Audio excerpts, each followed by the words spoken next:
오늘은 창립 121주년입니다. 창립주일마다 교회는 나름 행사를 기획하고 이를 통해 우리의 신앙과 삶을 다시 되돌아보게 되는데요. 작년이죠. 창립 120주년에는 지금은 우리가 이렇게 익숙해졌지만 교회의 강당과 강대상을 교체했습니다. 특히 지금 중앙에 보이는 이 성찬대는 정동교회 김창곤 장로님께서 수고해 주셔서 교회에 기증해 주셨습니다.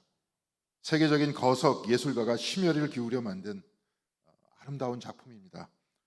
그때도 이미 말씀드렸지만 십자가는 버려진 고택의 기둥으로 깎아서 만들었고, 밑에 성찬대는 지하철 공사를 할 때 도로를 파고 임시로 도로를 덮는 그 두꺼운 쇠 있죠. 그것으로 만들었습니다. 골고다는 예루살렘의 변방 한 구석에 있었고, 그곳에서 돌아가신 예수 그리스도의 정신을 바로 저 작품에 담은 것입니다. 성찬대와 십자가와 강대상을 교체하면서 천장의 등도 LED로 교체했고, 또한 120주년 기념 문집도 만들었습니다. 이 모든 과정에 수고해 주신 장로님들, 권사님들, 그리고 교우 여러분들, 이 자리를 빌어서 다시 한번 감사를 드립니다. 올해 121주년을 맞이해서 이 예배가 끝난 이후에 교회 앞마당에서 팔복의 길 제막식을 할 겁니다. 이를 위해 헌금해 주신 장태범 장로님과 김지영 권사님, 팔복의 길 제작에 크게 도움을 주신 박현중 장로님, 뒷마당 디딤돌을 기증해 주신 경정원 권사님, 그리고 뒷마당에 무거운 돌을 운반하고 깔아주신 우리 이근조 장로님, 백영길 장로님, 김동성 목사님, 또한 박현중 장로님께 감사드립니다. 오늘 설교의 내용도 팔복의 길에 관해서 말씀을 나누려고 합니다. 개신교에서는 걸어다니면서 기도하는 문화가 아직까지 없습니다. 요즘 들어서 걷기 묵상이 각광을 받고 있는데요, 기도를 교회 안에서만 하고 끝내는 것이 아니라 일상을 기도로, 또한 기도를 일상으로 하자 하는 이런 영성운동의 역량 때문이기도 합니다. 가톨릭 교회에서는 성당 안에 비아 돌로로사라고 십자가의 길이 있습니다. 예수님이 사형 언도를 받으시고 십자가에서 내려지기까지 그 모든 과정을 14개 처소로 나누어서 성경의 말씀을 기록하고 묵상하는 겁니다. 그런데 우리 교회는 주님께서 산상수훈에 선포하신 8가지의 복을 나무에 새겨서 팔복의 길을 만들었습니다. 마태복음의 산상수훈은 5장에서부터 7장까지 기록되어 있는데요, 학자들에 의하면 아마도 이 말씀이 예수님의 육성과 가장 가까운 말씀일 것이다, 이렇게 추측하고 있습니다. 예수님께서 구두로 선포하셨던 모든 말씀은 2000년 전에 다 사라질 수밖에 없었습니다. 그런데 이 말씀을 들은 사람들은 기억을 통해서 주님께서 자주 하셨던 말씀을 어록집으로 만들었고, 이것으로 오늘날과 같은 복음서가 만들어진 것인데요, 사람들이 이 말씀을 기억할 때 주님의 말씀을 듣고 있는 그대로 기억하고 옮겨 적을 수도 있었겠지만, 여러 사람을 거치면서 이런저런 이야기가 첨가되거나 빠질 수도 있었을 겁니다. 그런데 산상수훈은 아마도 개개인들의 생각과 말들이 거의 가미되지 않은 주님의 음성이었을 것이다, 이렇게 말하고 있습니다. 마태복음은 모세가 시내산에 올라가 십계명을 받은 그 사건에 응답하면서 산상수훈을 기록하고 있는데요, 모세가 가지고 내려온 십계명 돌파는 법궤 안에 넣고 성막 안에 가장 거룩한 지성소에 보관했습니다. 가장 소중한 말씀이라는 거죠. 구약에 십계명이 있다면 신약에는 산상수훈이 있습니다. 모세가 산에 올라갔듯이 예수께서도 산에 올라가 말씀을 선포하셨는데요, 그리고 그 산상수훈의 첫머리에 주님께서는 팔복을 선포하셨습니다. 사실 산상수훈에 담은 말씀은 이 팔복과 주기도문에 관한 주석이라 이렇게 이야기할 수 있을 것입니다. 주기도문은 이미 우리가 다 암송하고 있지만 팔복은 그 내용은 알 것 같은데 다 외우지를 못하죠. 그리고 대체로 절기 때 설교를 듣는 정도만 생각하고 넘어가는 정도일 겁니다. 그런데 이 기독교 전통에서는 이 팔복의 말씀을 오늘 설교의 제목과 같이 The Roadmap to the Heaven, 하늘나라로 가는 약도, 이렇게 말하고 있습니다. 하늘나라로 가는 약도, 대단히 설레는 이름입니다. 하늘나라로 가는 약도가 있고 주님께서 이것을 우리에게 가르쳐 주셨다고 하니까 이거 얼마나 감사한 일이겠습니까? 십계명을 보면 제1계명에서 제3계명까지 하나님에 관한 율법을 기록하고 있는데요, 이를 하나로 통합해서 다시 쓴 말씀이 오늘 우리가 읽었던 신명기서 6장 4절에서 5절까지의 말씀입니다. 이스라엘은 들으십시오. 주님은 우리 하나님이시요 주님은 오직 한 분이십니다. 당신들은 마음을 다하고 뜻을 다하고 힘을 다하여 주 당신들의 하나님을 사랑하십시오. 온 힘을 다해 정성을 다해 하나님을 사랑하라고 하면서 신명기 6장 6절에서 7절까지는 또 이렇게 말씀하고 있습니다. 내가 오늘 당신들에게 명하는 이 말씀을 마음에 새기고 자녀에게 부지런히 가르치며 집에 앉아 있을 때나 길을 갈 때나 누워 있을 때나 일어나 있을 때나 언제든지 가르치십시오. 이렇게 했고 8절에는 이 말씀을 손에 표로 삼고 이마에 붙여 기호로 삼으라고 했습니다. 그리고 집 문설주와 대문에도 써놓으라고 이렇게 말씀하고 있습니다. 절대로 잊지 말고 늘 암송하고 가까운 곳에도 기록하여서 눈에 띄게 하라는 겁니다. 하나님을 사랑하는 그 마음이 한시도 변하지 말아야 한다 이 말입니다. 왜냐하면 이스라엘을 향한 하나님의 사랑은 늘 변하지 않는데 사람이 이 사랑을 잊어버린다는 거죠. 이스라엘은 돌판에 십계명을 새기고 이 중에 하나님에 대한 사랑을 팔목에 묶고 머리에 붙이고 문설주와 문에 붙여서 암송하다고 이렇게 가르쳤는데요. 우리 교회는 팔복을 나무판에 새겨서 정원에 새겨놨습니다. 이렇게 세워놓은 것 역시 교회 마당에 세워놓았지만 이 말씀을 우리의 마음판에 새기고 우리의 입술과 기도에서 떨어지지 않게 하고 이 말씀을 부지런히 가르치게 하기 위해서 이렇게 한 겁니다. 팔복을 하늘나라로 가는 약도라고 했습니다. 이 약도가 우리의 삶에 새겨넣는 것은 우리 일상이 하나님 나라로 향하는 그 약도일을 걷게 하기 위해서 그런 것 아닙니까? 언젠가는 팔복에 관해서 좀 더 긴 시간에 강연을 하면 좋겠고요. 특별히 미국의 영성가인 더글라스 클로츠는 주기도문과 팔복을 따로 추려내어서 몸의 기도로 표현했습니다. 몸기도란 그냥 입술로만 암송하는 것이 아닙니다. 예를 들자면 주기도문 제일 앞머리에 하늘에 계신 우리 아버지시여 이렇게 되어 있는데요. 더글라스 클로스는 The Prayer of Cosmos, 우주의 기도라는 책에서 이렇게 말하고 있습니다. 주기도문 첫 구절인 하늘에 계신 우리 아버지를 읽을 때 우리는 우리의 근원이 죄책감이 아닌 은총과 하나됨이라는 것을 기억해야 한다. 우리는 죄와 죄책감에 뿌리를 두지 않고 하나님께 뿌리를 두고 있다는 것이 주기도문 하늘에 계신 우리 아버지의 선언이라는 겁니다. 더글라스 클로스는 아버지를 뜻하는 아람어 아부운을 천천히 말하면서 내 몸에서 어디가 이 소리를 공명하고 있는지 한번 찾아보라고 말합니다. 여러분들도 한번 해보시죠. 아부운 같이 한번 해보겠습니다. 아부운 어디가 떨리십니까? 일부러 떨리는 자리를 마련해 놓기 위해서 그런 겁니다. 아람어인데요. 아버지를 뜻하는 아부운의 어근인 그 아부라는 것은 근원을 뜻하는 말입니다. 그러니까 하늘에 계신 우리 아버지 이 기도는 하늘에 계신 우리 생명의 근원이신 아버지 하나님 이런 뜻입니다. 기도를 통해 내 가슴과 공명하면서 내 생명의 근원이 되시는 하나님을 느껴보는 겁니다. 이렇게 기도하는 것을 몸기도라고 하는데요. 더글라스 클로츠는 팔복 역시 몸기도로 만들어서 그 방법을 우리들에게 가르쳐주고 있습니다. 기왕 팔복의 길을 세워놓았으니 빠른 시일 안에 팔복에 관한 몸기도를 배워보는 것도 좋을 것 같습니다. 그렇게 되면 더 깊고 은혜롭게 팔복을 기도하면서 이를 통해 하늘나라를 향한 약도위를 걸어갈 수 있지 않겠습니까? 오늘은 팔복 전체를 한번 조망해 보도록 하겠습니다. 팔복을 영어로는 뷰티투드라고 합니다. 영어 blessing을 우리말로 번역할 때 복이라고 하는데요. 뷰티투드란 blessing을 모아놓은 말씀이라는 겁니다. 복을 모아놓은 말씀 이 뜻입니다. 그런데 blessing을 복이라고 사전적으로 이해하는 것은 좀 문제가 있어 보입니다. 보통 blessing을 우리가 신학적으로 번역할 때 복이라고 번역하는 것보다 은총이라고 번역하고 있기 때문에 그렇습니다. 오늘 우리가 봉독한 성경 말씀 중에 마음이 가난한 사람은 복이 있다. 하늘나라가 그들의 것이다. 슬퍼하는 사람은 복이 있다. 하나님이 그들을 위로하실 것이다. 온유한 사람은 복이 있다. 그들이 땅을 차지할 것이다. 이렇게 되어 있는데요. 여기서 복이 있다 이런 표현은 영어 성경에서는 blessed are those 이렇게 되어 있습니다.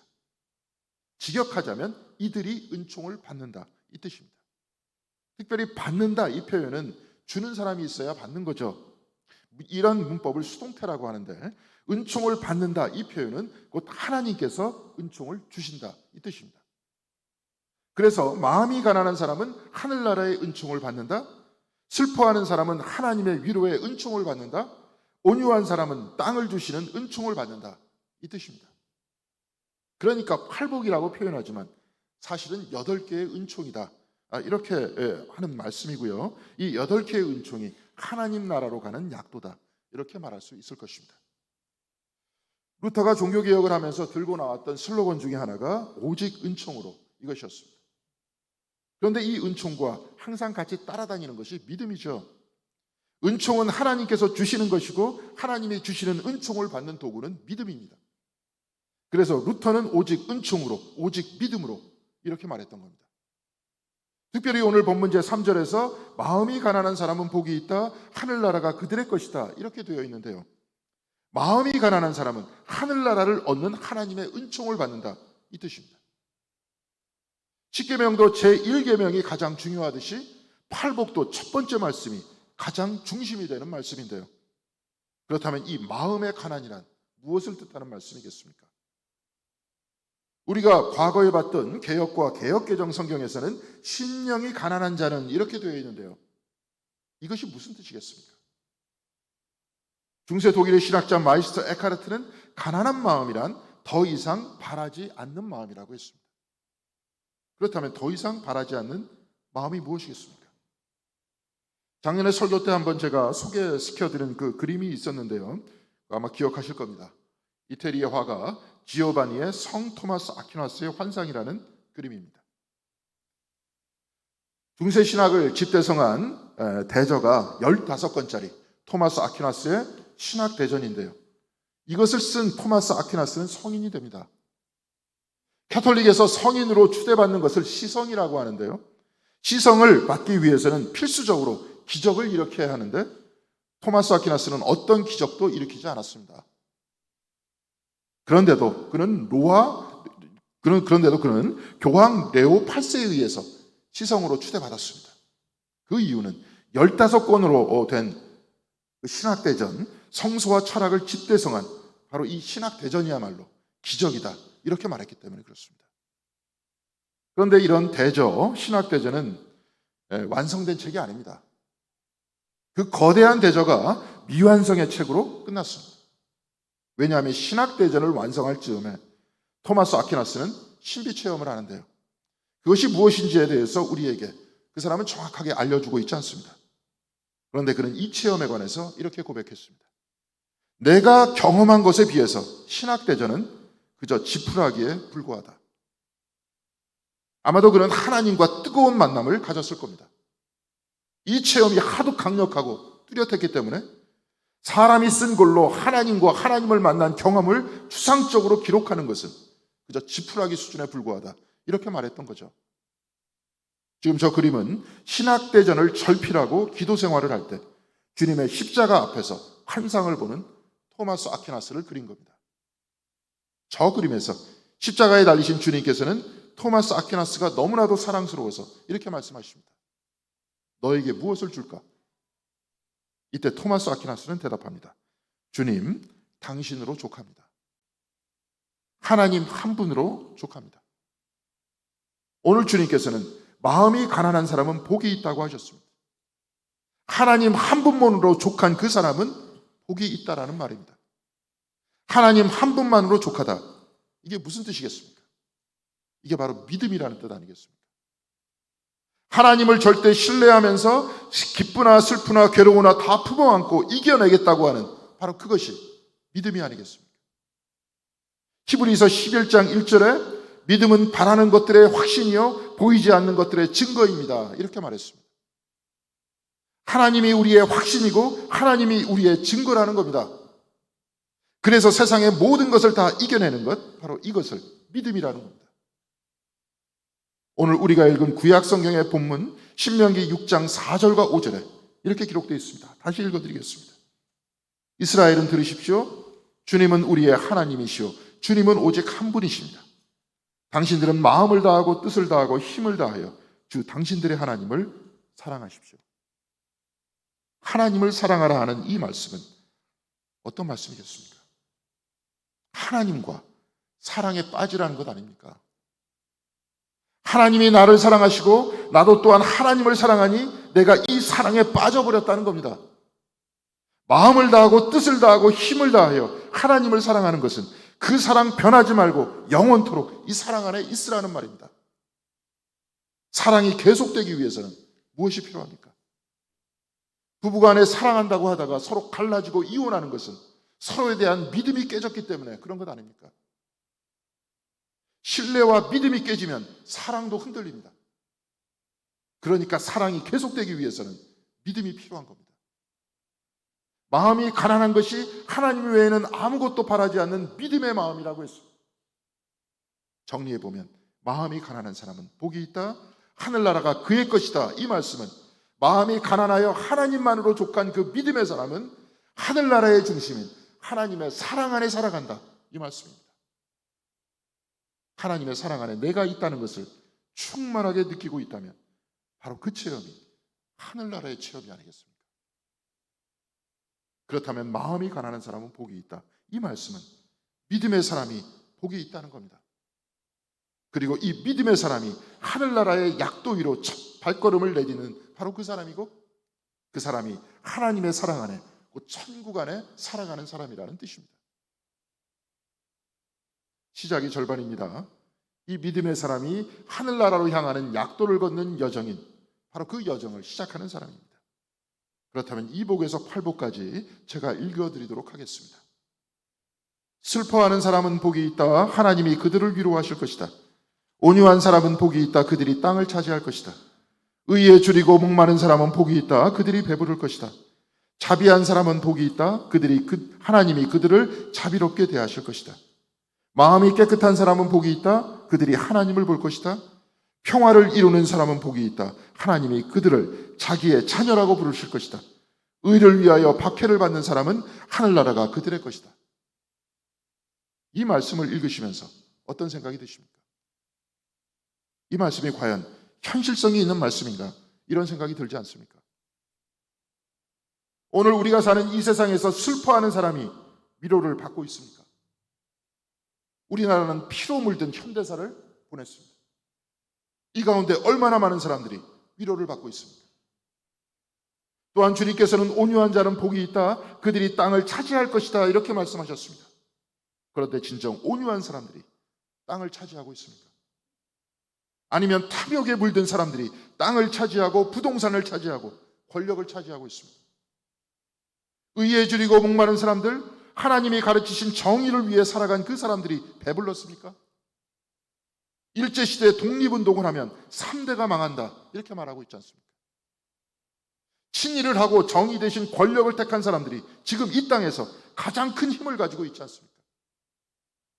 자비한 사람, 곧 남의 아픔을 내 아픔으로 생각하면서 아픈 자들과 함께 울고 함께 슬퍼하는 사람보다 약자를 무시하고 나 혼자 내 가족만 잘 되자 하는 사람들이 잘 되는 경우를 우리는 부지기수로 보지 않았습니다. 마음이 깨끗하여 하나님을 보는 사람보다 마음이 혼탁하여 세상의 물질과 권력을 보는 그 사람들이 오히려 잘 살고 있지 않습니까? 평화를 이루고자 하는 사람들보다 권력을 잡으려고 하는 사람들, 의를 위해 박해를 받는 사람보다 의로움과 정의를 모른 척하는 사람들이 더 잘 되고 있지 않습니까? 그렇다면 팔복은 비현실적인 말씀이 아닙니까?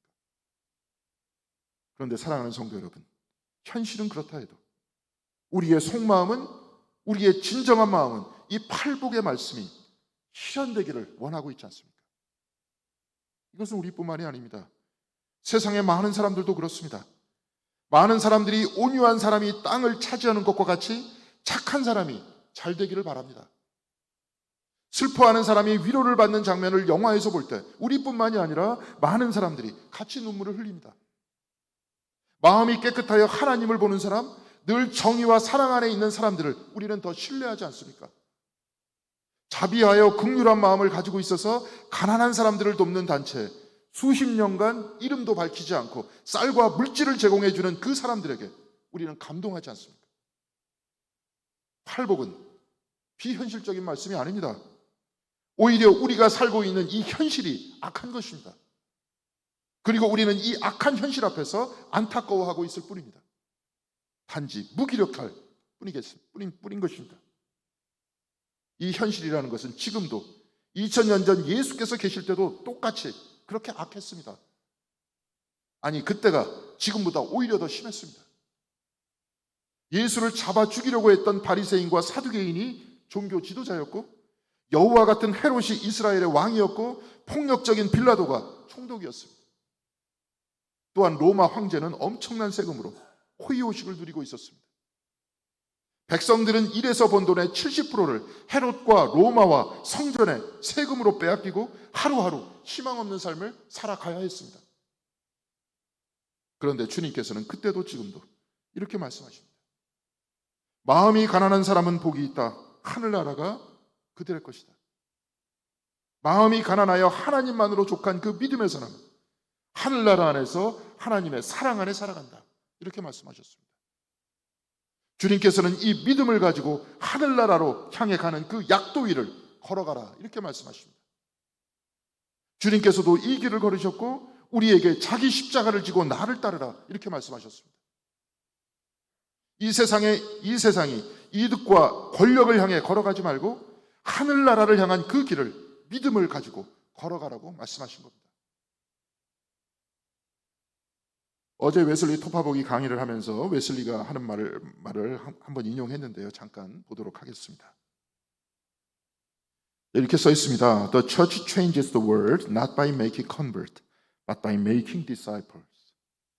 교회는 개종자를 만들면서 세상을 바꾸는 것이 아니라 제자를 만들면서 세상을 바꾼다. 교회의 교인들 숫자가 많아졌다고 해서 세상이 바뀌는 것이 아니라 주님의 말씀을 따라가는 그 사람에 의해서 세상이 바뀐다는 겁니다. 팔복을 실천하면서 하나님 나라의 약도위를 걸어가는 그 사람들에 의해서 세상이 바뀌는 것 아니겠습니까? 사랑하는 성도 여러분, 오늘날 우리는 2000년 전 이스라엘보다 훨씬 더 성장한 인권을 누리면서 생활하고 있습니다.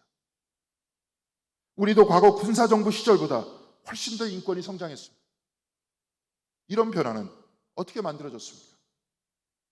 그냥 가만히 있다 보니까 이렇게 된 겁니까? 그렇지 않습니다.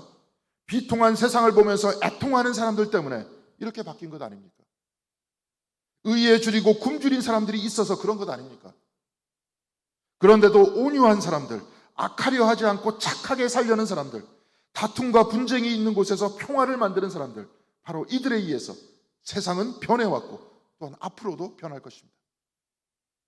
사랑하는 성도 여러분, 우리는 팔복을 통해 하늘로 향하는 약도위를 걸어가 살라는 주님의 초대를 받았습니다.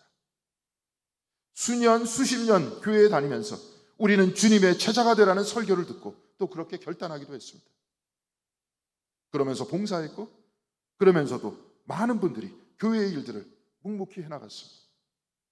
이제 우리 교회는 121주년을 기념하면서 하늘나라를 향해 가는 약도 팔복의 길을 교회의 정원에 설치했습니다.